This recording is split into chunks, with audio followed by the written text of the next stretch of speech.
តាអ្នកហ៊ានទេបើជួបផ្ទះស្នាក់នៅសុកស្រាប់តែឃើញមានមនុស្សចម្លែកដេកក្នុងបន្ទប់ជាមួយអ្នកបាត់ទៅហើយប៉ុន្តែអ្វីដែលរន្ធត់ជាងនេះទៅទៀតនោះគឺ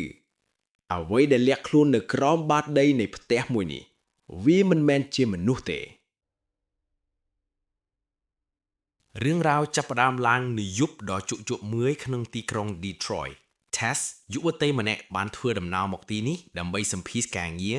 ហើយនាងបានកក់ផ្ទះ Airbnb មួយតាមអនឡាញប៉ុន្តែពេលមកដល់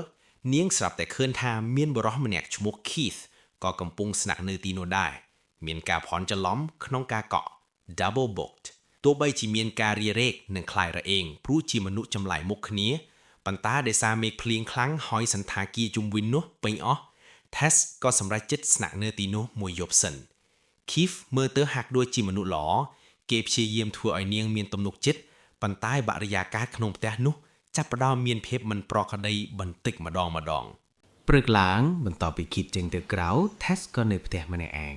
នាងបានរកឃើញទ្វារថកំបាំងមួយនៅក្នុងបន្ទប់ក្រោមដី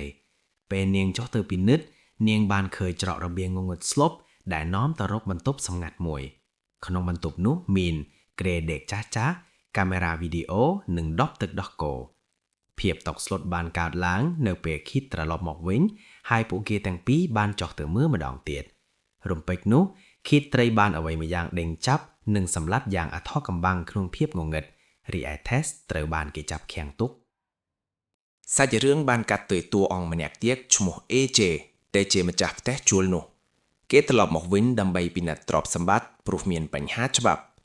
AJ ក៏បានចុះទៅក្នុងបន្ទប់ក្រោមដីនោះដែរហើយក៏បានជួបនឹង Tess ដែលកំពុងភ័យខ្លាចនៅទីបំផុតអាថោកំបាំងដ៏ជោគចិត្តត្រូវបានលាតត្រដាងនៅជ្រៅទៅក្នុងដីមានបិសាចស្រីម្នាក់ដែលគេហៅថា The Mother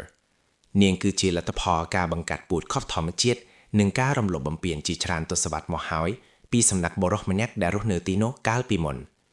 The Mother មិនមែនជាខ្មោចទេប៉ុន្តែជាមនុស្សដែលរស់ក្នុងភាពងងឹតរហូតដល់វង្វេងស្មារតីហើយនាងចង់បានកូនដើម្បីមើលថែនិងបំបៅដោះតាមរបៀបដ៏គួរឲ្យរន្ធត់របស់នាង Tess និង AJ ព្យាយាមរត់ចេញពីគុកងងឹតនោះការប្រយុទ្ធគ្នាដើម្បីរស់រានមានជីវិតបានកើតឡើងយ៉ាងសាហាវ AJ ដែលជាមនុស្សអាត្មានិយមបានព្យាយាមរុញ Tess ឲ្យទៅ The Mother ដើម្បីតែខ្លួនឯងរស់ប៉ុន្តែនៅទីបំផុតសភាវកិច្ចមាតារបស់ The Mother បានធ្វើឲ្យនាងព្យាយាមការពារ Tess ពីគ្រោះថ្នាក់វិញ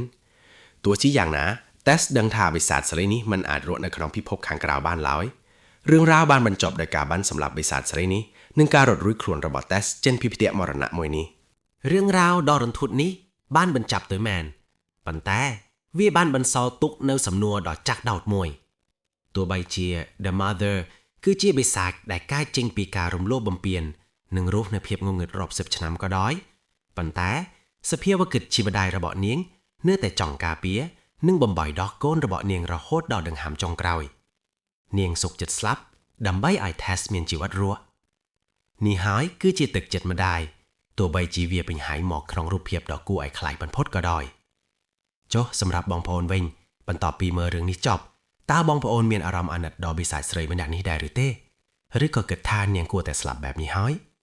កុំភ្លេចបញ្ចេញមតិយោបល់នៅខាងក្រោមហើយជួយចុច like និង follow page របស់ខ្ញុំដើម្បីស្ដាប់ការសម្រាយរឿងដែលបង្កប់នូវអត្ថន័យជ្រាលជ្រៅបែបនេះនៅវីដេអូក្រោយៗទៀត